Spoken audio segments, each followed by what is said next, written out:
Nova Tradução da Linguagem de Hoje, Revista Atualizada, e NVI, a nova versão internacional, e a nova Bíblia, ele tem algumas diferenças, mas eu peguei o texto da revista e corrigi em Nova Tradução da Linguagem de Hoje para falar aquilo que o Espírito Santo colocou no meu coração. Então, eu quero fazer essa leitura com vocês, verso 13, que diz assim, na versão revista e corrigida: ainda que vos deiteis em redis, sereis como as asas de uma pomba, cobertas de prata com as suas penas de ouro amarelo.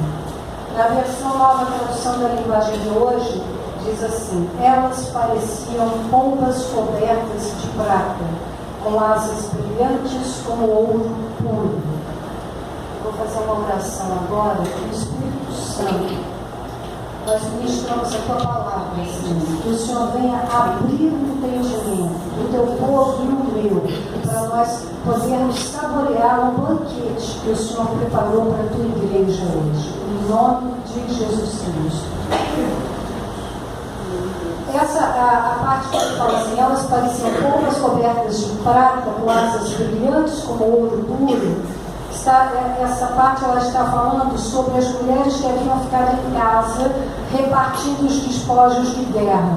No verso 11 diz assim: o Senhor deu uma ordem, ou o Senhor deu a palavra, e grande é a falange das mensageiras das boas novas. Na versão revista atualizada e na versão NTLH, e muitas mulheres levaram esta notícia. Que notícia? Que os reis e os seus exércitos estão fugindo. Eu peço que você preste bastante atenção no que eu vou falar, porque nós estamos trabalhando com simbolismo, tá? Com tipificação. E eu vou procurar levá-los na palavra que vai ilustrar para vocês esta afirmação, que como pombas, que elas pareciam pombas cobertas de prata com asas brilhantes como ouro puro. Nesse verso 11, quando fala grande é a falange no sentido de divisões, de batalhão, de exército, de companhia, porque quando fala do Senhor, um dos atributos do Senhor é que ele é Yahvé Sabá, é o Senhor dos exércitos. E esse exército que saiu é o exército das mulheres, para que você depois vai ver quem são as mulheres que saíram para dar a boa notícia, as boas novas.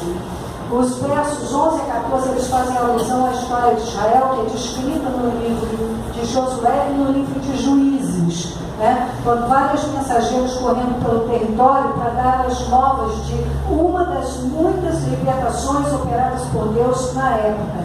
Esse é o contexto histórico, mas ainda hoje, quando o pastor falou que a única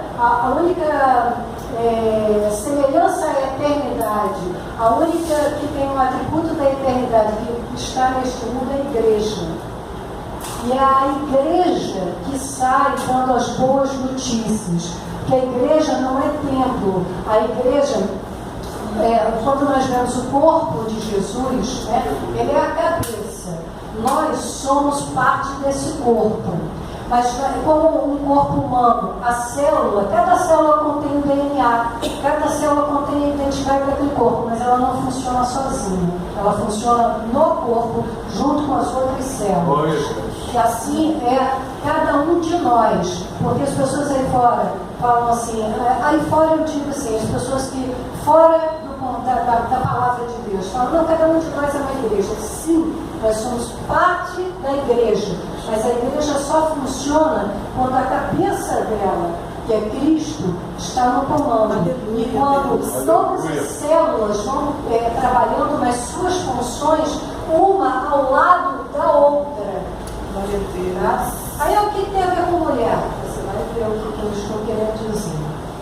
E asas, preste atenção, eu vou pedir para vocês gravarem essas palavras. Asas brilhantes como ouro puro, brilhante e puro. E eu vou pedir para os irmãos irem lá na carta aos Romanos, capítulo 16, versos 1 e 2.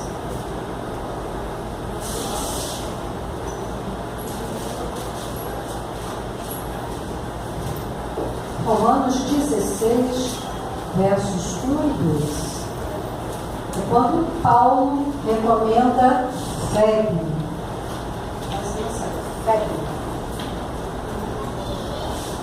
Ela é irmã, uma discípula, que servia na igreja de Cencreia, que era um dos 2 portos de Corinto. E ele fala assim: recomendo-vos a nossa irmã Febe, que está servindo a igreja de Cencreia, para que a recebais no Senhor como convém aos santos, e a ajudeis em tudo que de vós vier a precisar, porque tem sido protetora de muitos e de mim, inclusive. Essa irmã Febe, ela servia nessa igreja, e ela foi responsável em levar a carta aos romanos, que Paulo escreveu em Corinto, para os romanos. O Paulo não havia estado em Roma, não foi ele que fundou a igreja de Roma. E a Febe, uma mulher, foi a responsável por levar o maior documento da doutrina cristã, que é a carta aos romanos, para os romanos. Aleluia. Romanos é mencionada como a maior exposição da doutrina cristã em toda a Escritura Sagrada. A carta aos Romanos, ela contém um desenvolvimento ordenado e lógico das profundas verdades teológicas. Se você quer saber por que você é cristão, leia a carta aos Romanos. Ela vai te dar todo um panorama da igreja, todo um panorama também, ela está repleta dos grandes temas da redenção. Aí, quando eu pedi para vocês gravarem 2 palavras, brilhantes e ouro, o nome da Febe significa pura e brilhante como a lua. E quem tem esse atributo de pureza aqui na Terra? Quem é pura? Quem é que vai ser apresentada pura e imaculada por Senhor Jesus? A igreja. A Febe, ela está simbolizando, tipificando a noiva, a igreja. E esse brilhante, esse brilho, que brilho é esse? Lembra que lá no Salmo 68, verso 13, fala que elas pareciam pombas cobertas de prata com asas brilhantes como ouro puro, cobertas de prata. Prata, na Bíblia, tipifica a redenção, que é o preço pago pela nossa salvação. Então, a igreja, ela é muito lindo isso, gente. É muito lindo. Quando o Espírito Santo começou a me mostrar, me levar mensagens que estavam falando sobre a apresentação da igreja e explicando o simbolismo, a tipificação de cada elemento que está sendo citado, eu fiquei maravilhada. E a minha oração é que cada um de nós, e daqueles que não estão aqui, tenham esse mesmo prazer, esse mesmo gozo, essa mesma alegria em ler o texto sagrado e o texto sagrado começar a apresentar para você as belezas dos tesouros das escuridades que estão na palavra de Deus. Amém? E quando fala que as asas brilhantes, isso, as pombas cobertas de prata, ou seja, as igrejas, elas houve um preço pago. A prata é um preço pago, mas não foi com dinheiro para resgatar a igreja. Enquanto nós, mulheres, somos comparadas com a igreja, que daqui a pouquinho eu vou falar, existe um preço pago para você ser mulher, para você funcionar como igreja. E aí eu falo, você homem também, funcionar como igreja. E quando o pastor falou que é a única, eu não me lembro a expressão que ele falou, mas é a única, digamos, o único elemento, a única entidade, a única base na terra da eternidade, é a igreja. Quando fala que as asas são brilhantes como ouro puro, porque fala da manifestação divina. Glória a Deus, glória a Deus. Na igreja. Depois você vai ver o significado dessa pomba. E aí eu vou passar agora para a parte 2, dessa minha dissertação, da parte 3, na verdade, a mulher e a disseminação do Evangelho. Né? Nós lemos nesse 68:13 de Salmo que elas pareciam pombas cobertas de prata com asas brilhantes como ouro puro, e no verso 11, porque o Senhor deu a palavra e grande a falange das mensageiras das boas novas. E as mulheres saíram nos campos de todo o território dando as boas novas. Quem são as mulheres também que deram as boas novas, encarregadas de darem as boas novas? Sempre pensa a mulher como a igreja, tá? A mulher samaritana. Quando ela teve um encontro com o Senhor Jesus lá no poço de Jacó, depois ela correu para a cidade e foi contar a boa nova, que o Messias havia chegado e estava entre nós. Vinde e vê. Outra que foi encarregada também de disseminar o Evangelho foi Maria Madalena. Maria Madalena, em João 20, verso 2, ela foi dar a boa nova para Pedro e para João. E no Evangelho de Marcos, capítulo 16, verso 9 e 10, Jesus apareceu para quem? Para Maria Madalena. Então, Jesus, ele sempre vai confirmar a palavra dele, que ele dá para a igreja. E a igreja, ela vai sair e disseminar o Evangelho. É isso que nós somos, disseminadores das boas novas. E nas nossas asas, tem um preço pago por cada um de nós, por Jesus na cruz. E nós estamos com a natureza divina, manifestando a natureza divina, enchendo a terra da glória do Senhor. Quem é a glória do Senhor? Cristo. E o Cristo em nós é a manifestação dessa glória. Aí, na parte 4 desse estudo, o serviço da mulher. A palavra usada em Romanos 16, atribuindo a Febe a condição de serva, ela também é usada, o original grego dela é diacônio, de diaconal, de diácono. E a mesma palavra usada em outras partes das Escrituras para representar um ministro. Então, a Febe, além de uma serva, de uma discípula, ela era uma ministra. E essa é a condição. O que eu compreendo disso? Que essa é a condição de cada um de nós. É o serviço diaconal. Porque o Evangelho é serviço.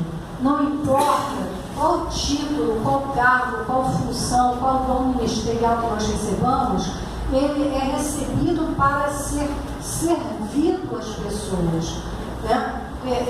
Apesar de muitas pessoas, quando são consagradas a um determinado cargo, esquecem que elas vão continuar servindo. E por isso, o trabalho no ministério, ministrar quer dizer servir, ministério quer dizer serviço. Então, por isso que Jesus lavou os pés dos discípulos, por isso que ele serviu aos discípulos, por isso que ele falou, aquele que quiser ser o maior entre vós, que seja o menor, sirva. A igreja, ela está aqui para servir. Aleluia. Para servir, não para ser servida.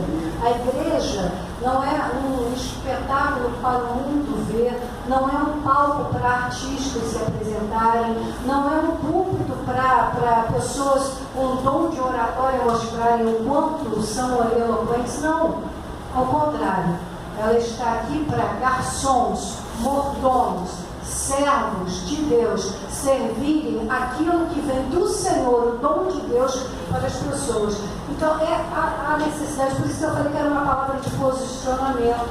Eu vejo o Espírito Santo muito ocupado nesses tempos em posicionar a noiva, posicionar a igreja, porque entrou muita erva daninha nessa panela e transformando essa comida em veneno.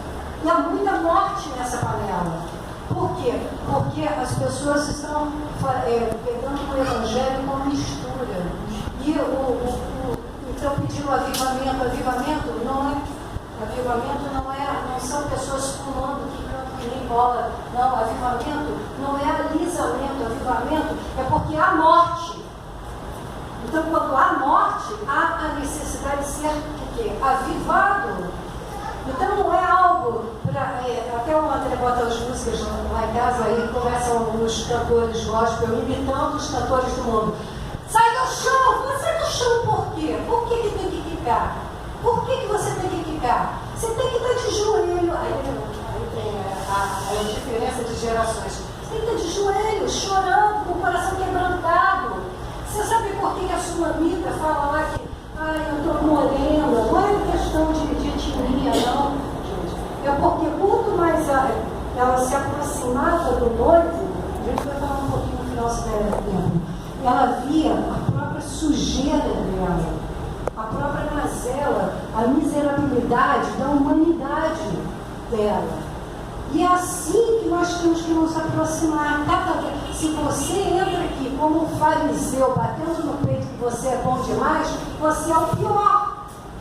Nós temos que nos aproximar cada vez mais, vendo assim, como eu sou horrível. Santíssimo.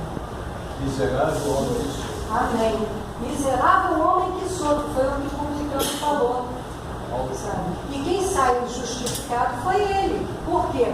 Porque quando nós somos honestos e sinceros para ver, olha, irmão, eu não tenho nada melhor do que você, porque nós dois somos pó. Não tenho nada. Se tem alguma coisa diferente em mim, não é minha, é de Cristo.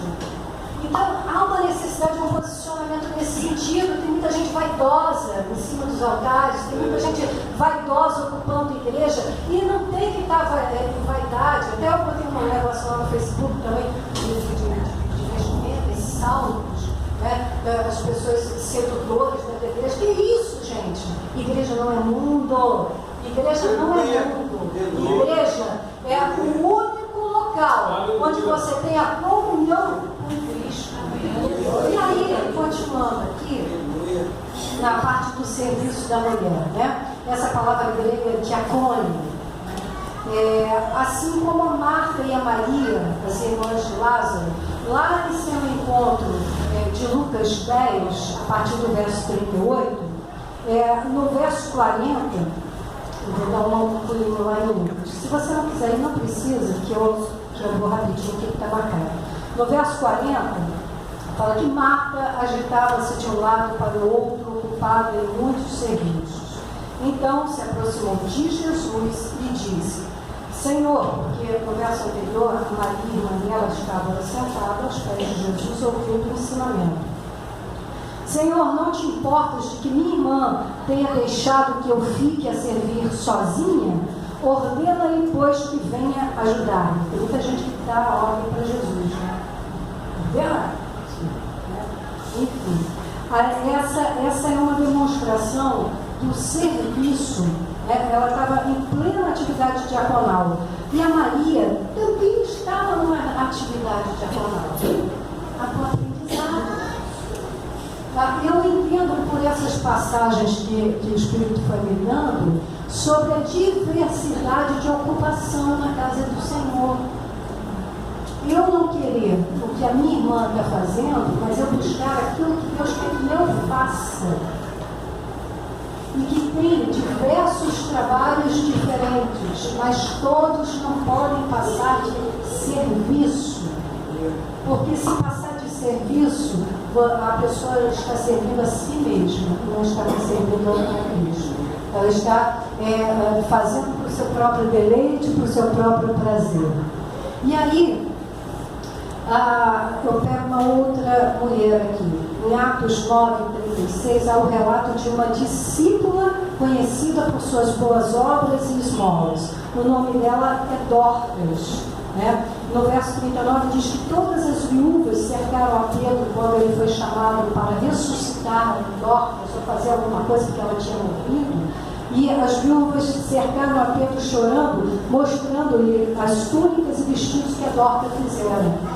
E até eu brinquei com a Márcia, eu botei as fotos da nossa preparação do culto feminino de sábado. Falei, a nossa Dorcas fez. Olha o que a nossa Dorcas fez. Olha o que. Não é bonito você chegar num lugar que está todo enfeitado com amor, com carinho, com bom gosto? Né? E as lembrancinhas que foram feitas pela nossa outra Dorcas ali. Então, o corpo da igreja, ele tem cada um na sua função. E todas elas são importantes. Inclusive a Maria, que ficou sentada, não é que ela não quisesse ajudar a Marta. Até tem, no original, eu não mencionei aqui, mas no original há estudiosos que falam que a Maria estava ajudando a Marta. Depois é que num determinado momento que ela sentou. E que a Marta também estava sentada, ouvindo Jesus. E num determinado momento ela levantou. Então elas trocaram de funções. Né? Então muitas vezes nós